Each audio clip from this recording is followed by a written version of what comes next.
Assalamualaikum warahmatullahi wabarakatuh. Perkenalkan, saya Siti Rohmah, CGP Angkatan ke-6 kelas 5812 dari Kota Pasuruan, SMK Negeri 2, Pasuruan. Di sini saya akan mempresentasikan aksi nyata modul 3.2. Sebelumnya, perkenalkan ada Ibu Noviniarti MPD sebagai fasilitator saya. Saya sendiri Siti Rohmah sebagai CGP-nya dan yang terakhir ada Ibu Hamidah MPD sebagai pengajar praktik saya. Tujuan pembelajaran khusus pada aksi nyata modul 3.2 ini adalah CGP mengidentifikasi secara kolaboratif bersama warga sekolah lainnya tentang aset atau kekuatan atau sumber daya yang dimiliki oleh sekolah SMK Negeri 2 Pasuruan. Rangkaian kegiatan aksi nyata di sini ada 6 rangkaian kegiatan. Yang pertama adalah CGP melakukan diskusi dengan kepala sekolah untuk mengidentifikasikan aset apa yang dimiliki oleh sekolah. Yang kedua adalah CGP berkolaborasi dengan rekan guru atau teman sejawat untuk mengidentifikasi aset apa saja yang dimiliki sekolah, baik internal maupun eksternal. Atau di sini adalah hubungan dengan masyarakat lainnya atau masyarakat di sekitar sekolah. Yang ketiga adalah CGP mengajak perwakilan siswa untuk mendiskusikan hal baik apa saja yang dimiliki oleh sekolah. Yang keempat, CGP berkolaborasi dengan tokoh masyarakat untuk mendiskusikan tentang pemetaan aset yang dimiliki oleh sekolah beserta pemanfaatannya. Yang kelima, CGP mengajak wali murid untuk berdiskusi tentang aset yang dimiliki oleh SMKN 2 Pasuruan. Dan yang terakhir, CGP mengajak perwakilan gender untuk berdiskusi tentang aset yang dimiliki. Oke. Selanjutnya ada dokumentasi kegiatan, di sini foto. Yang pertama, jadi untuk kegiatan awal itu kita tidak kumpul sama-sama, tapi kita koordinasi orang per orang dengan 6 elemen masyarakat, perwakilan masyarakat ya, perwakilan, yang ada di sekolah. Yang pertama adalah dengan Bapak Kepala Sekolah ini, yang kedua dengan teman sejawat atau rekan guru dengan Ibu Husna, yang ketiga ini dengan perwakilan siswa kita, selanjutnya dengan tokoh masyarakat dengan Bapak Wildan Mujadid, ya. Kemudian dengan wali murid ada Ibu Lince Sri Rejeki, dan yang terakhir perwakilan gender di sini ada Fauzan ya, kelas 10 TKJ beserta Aisyah gitu ya.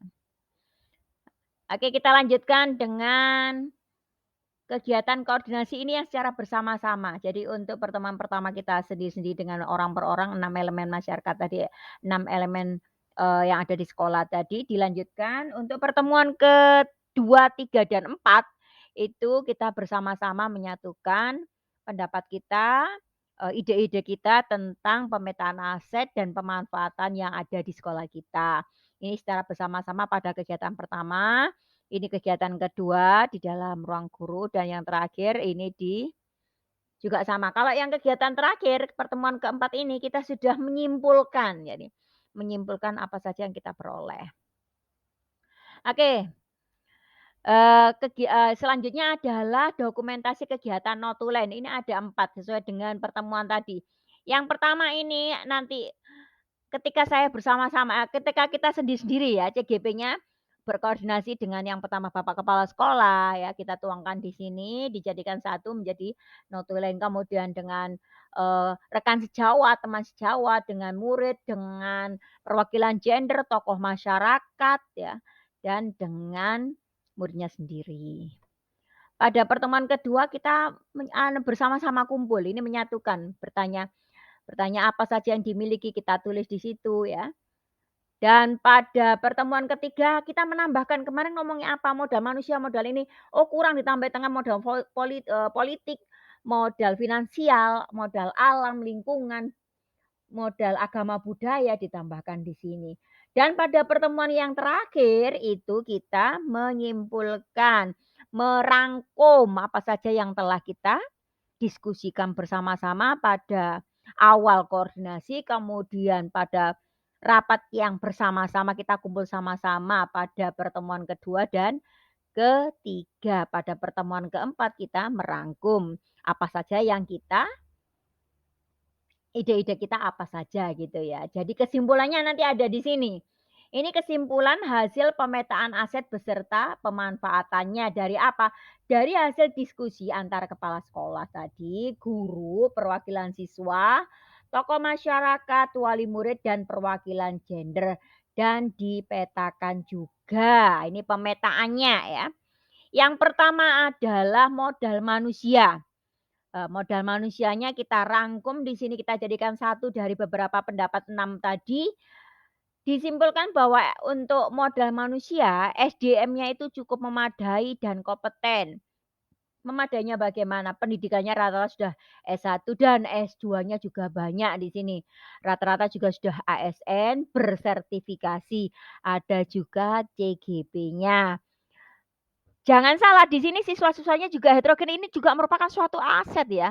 Dengan siswa-siswa dengan latar belakang yang bermacam-macam itu ini merupakan aset buat kita, tantangan. Ada pengawas sekolah yang handal, ada alumni, ada wali murid.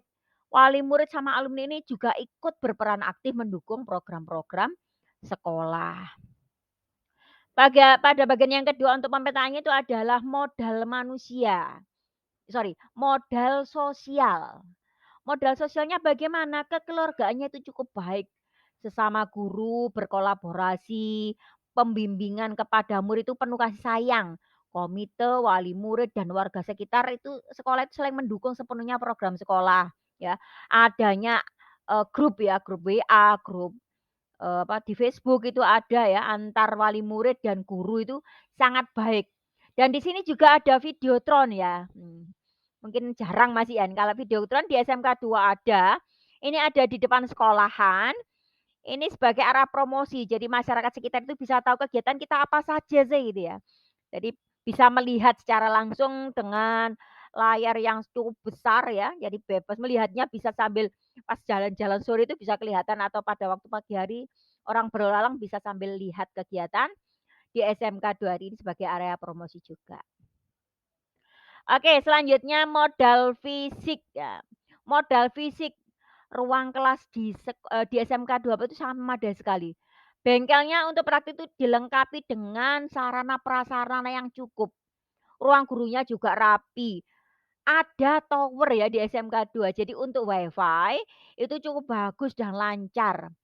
Dan yang tidak kalah pentingnya, perpustakaan sebagai jantung sekolah ini sangat nyaman dengan koleksi buku yang lengkap up to date. Nah, karena buku-bukunya ini kita memenuhi pemenuhan koleksinya berdasarkan pendapat atau berdasarkan permintaan warga sekolah. Oke, modal politiknya apa di sini ya? Di sini ada alumni, ada wali murid ini yang bertugas sebagai abdi negara atau mereka ada yang menjadi anggota dewan lah ini. Ini nanti akan berpengaruh sekali ya karena mereka juga akan membantu kita dalam program sekolah. Di sini juga ada cabang dinas yang mendukung program sekolah. Biasanya kalau alumni wali murid atau yang lainnya pihak PA yang lainnya itu membantu kita bisa menjadi pembina upacara, memberikan pencerahan ketika upacara atau apel yang diselenggarakan di sekolah. Baik dari kepolisian, tentara dan sebagainya. Oke, yang kelima itu adalah modal lingkungan atau alam. Lingkungan yang ada di SMK 2 itu rapi, bersih, aman, udaranya bersih. Banyak tanaman untuk mempercantik dan asri ya lingkungannya. Kenapa kok dibuat seperti itu? Agar pembelajaran itu berasa aman, nyaman, menyenangkan. Anak akan merindukan datang ke sekolah gitu ya. Oke, yang keenam, modal agama dan budaya. Di setiap pagi, setiap hari itu ya ada kajian Al-Qur'an. Ini bukan hanya buat muridnya, tapi gurunya juga diingatkan kembali ya, kita mengkaji Al-Qur'an, ayat per ayat itu diterjemahkan, dibahas sama-sama. Ada Jumat Berkah dan segala sesuatu yang bersifat religius ya. Kayak peringatan hari besar keagamaan itu pun kita memperingatinya. Budaya sopan santun menjaga kebersihan. Nah, ini serta memakai baju adat pada momen-momen atau saat tertentu ya. Ini kita menghargai ada pakaian adat dari mana pada momen tertentu kita memakai baju adat kurang lebih seperti itu. Ada pagelaran seni juga. Oke, yang terakhir adalah modal finansial. Di sini adanya dana BOS yang dari pemerintah sama Bosda, serta ini yang tidak kalah pentingnya adalah peran serta masyarakat, juga dari berbagai pihak gitu ya. Misalnya kayak dana insidental gitu ya, ada apa, kita ada kegiatan apa, kemudian kita bisa meminta kita sudah MOU dengan penerbit atau apa, nanti kita bisa meminta bantuan kepada mereka. Ada DAK, dana alokasi khusus. Oke, setelah kita melakukan pemetaan, selanjutnya yang kita lakukan adalah rencana tindak lanjut. Apa yang kita lakukan? Setelah melalui pemetaan aset yang telah dilaksanakan dengan 6 unsur masyarakat, yaitu kepala sekolah, guru, siswa, tokoh masyarakat, wali murid, dan perwakilan gender, maka CGP ini berharap aset yang ada di sekolah itu bisa dijadikan kekuatan sekolah. Untuk lebih apa? Meningkatkan kualitas pembelajaran yang berdampak dan berpihak pada murid. Lah, kita ingat amanahnya Bapak Pendidikan Indonesia ya, Bapak Ki Hajar Dewantara. Jadi pendidikan itu harus berpihak pada murid. Ini sangat dibutuhkan ya. Yang sangat dibutuhkan juga ini adalah evaluasi. Kurangnya kita apa, kita perlu berefleksi ya, agar program sekolah itu bisa lebih maksimal kita lakukan sesuai dengan harapan kita. Oke, terima kasih sampai di sini presentasi ke saya kali ini tentang modul 3.2. Sebelum saya akhiri, saya ada sebuah pantun. Dengarkan nggih. Dengarkan puisi tentang cinta. Ceritanya menarik untuk dibaca. Resah diri usai jua. Tuntaskan aksi nyata, modul 3.2. Wassalamualaikum warahmatullahi wabarakatuh. Guru bergerak, Indonesia maju.